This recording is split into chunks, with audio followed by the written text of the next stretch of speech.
Salam əziz abituriyentlər. Əgər siz də ikinci şans imtahanına hazırlaşırsınızsa, mütləq şəkildə sizin üçün tərtib etdiyim plan üzrə irəliləyin. 400 balı necə yığmalı və yaxud da ki, birinci şans imtahanındakı balımızı ikinci şans imtahanında necə artırmalıyıq? Birinci nə edirik? Blok imtahanındakı səhvlərimizə baxırıq. Hansı mövzular üzrə səhv etmişiksə, həmin mövzuları çıxardırıq, yəni yazırıq bir kənarda və hər gün DİM testindən həmin oradan seçdiyimiz 3 mövzuya aid, hər mövzuya aid bir sual olmaqla ümumi 3 sual işləyirik. Bu bizim hər gün gördüyümüz iş. Sonra nə edirik? Hər yerdə bilirik ki, yəni internetdə demək istəyirəm, DİM-in seçilmiş suallarına aid PDF var. Onu əldə edirik və təxmini 36 başlıqdır. Bir aya bölmüşəm. 2 başlıq təqribən düşür günə. Həmin 2 başlığa aid mövzunu öyrənirik. Mövzunu yəqin ki, mövzularla yeni tanış deyilik. Artıq bilirik, məlumatımız var. Amma yenə də oxuyanda ilk dəfə oxuyurmuş kimi hər bir detallarına fikir verərək öyrənirik. Təqribən 30 dəqiqəmiz buna sərf elədik. Sonra keçirib öncə mövzunu öyrənək. Onu deyim, bir daha vurğulayım. Mövzunu öyrənməmiş testə keçməyin bir əhəmiyyəti yoxdur. Mütləq şəkildə mövzu öyrənilməlidir. Sonra keçirik həmin seçilmiş testlərə və seçdiyimiz o 2 başlığa aid testləri eləyirik. Təqribən buna da 2,5 saatımız gedir. Bir qədər az ola bilər, bir qədər çox ola bilər. Təqribən 100 testi bunu həftədə 5 gün eləyirik. Nə oldu demək? Həftədə 5 gün 2 başlıq seçdik, ona aid mövzunu öyrəndik, mövzuya aid testləri elədik və blok imtahanındakı səhv etdiyimiz deməli mövzulardan 3-ünü seçib hərəsinə aid bir sual, yəni 3 sual həll elədik. Sonra bizim hansı suallarımız ki səhv çıxıb, baxırıq o suallara. Əgər mexaniki səhvdirsə buna toxunmuruq. Əgər səhvlərimiz həqiqətən də bilmədiyimizdirsə, demək, onu qırmızı dairəyə alırıq. Həllinə internetdən, YouTubedan, digər izah yerlərindən baxırıq. Mütləq şəkildə baxırıq amma. Təqribən buna yazmışam ki, 30 dəqiqəmiz gedir. Güman edirəm ki, çox səhvimiz çıxmaz.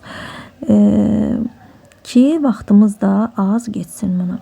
Bu bizim 5 gün edəcəklərimiz. Keçdik şənbə günü nə iş görürük? Şənbə günü bir dənə sınaq seçirik. Məsələn, 4-cü qrupdursa kimya, fizika, biologiya. Bunu seçdik.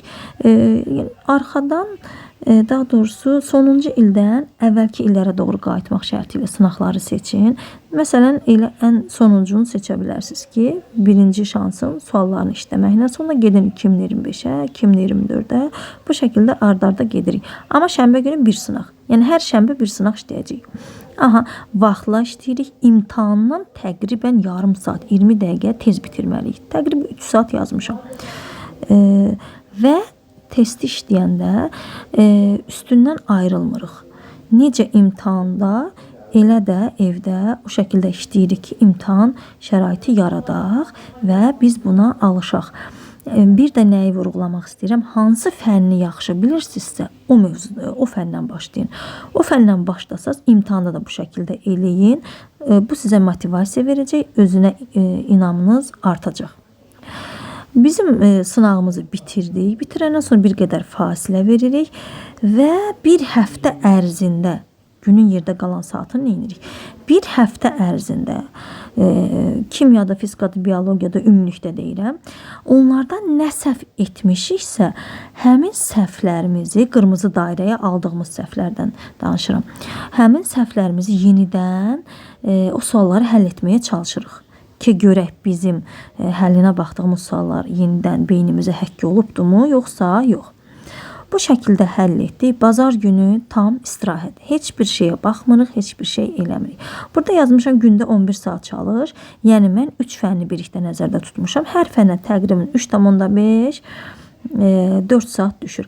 Baxır siz hansı fənni yaxşı bilirsiniz. Məsələn, yaxşı bildiyiniz fənlər tutaq ki, 3 saatda ayıra bilərsiniz. Bir qədər zəif bildiyiniz fənnin müddətini çox eləyin. Yəni çalışın 11 saatı gündəlik keçməsin ki, bu sizi çox daha yormasın. Amma yenə də deyirəm, bu plan bir qədər ağır gələ bilər sizə.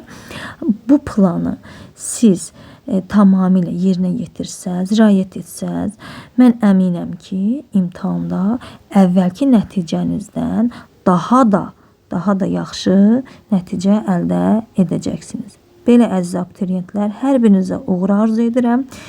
Yəqin ki, sizə kömək etmiş oldum. Sağ olun, sizə uğurlar.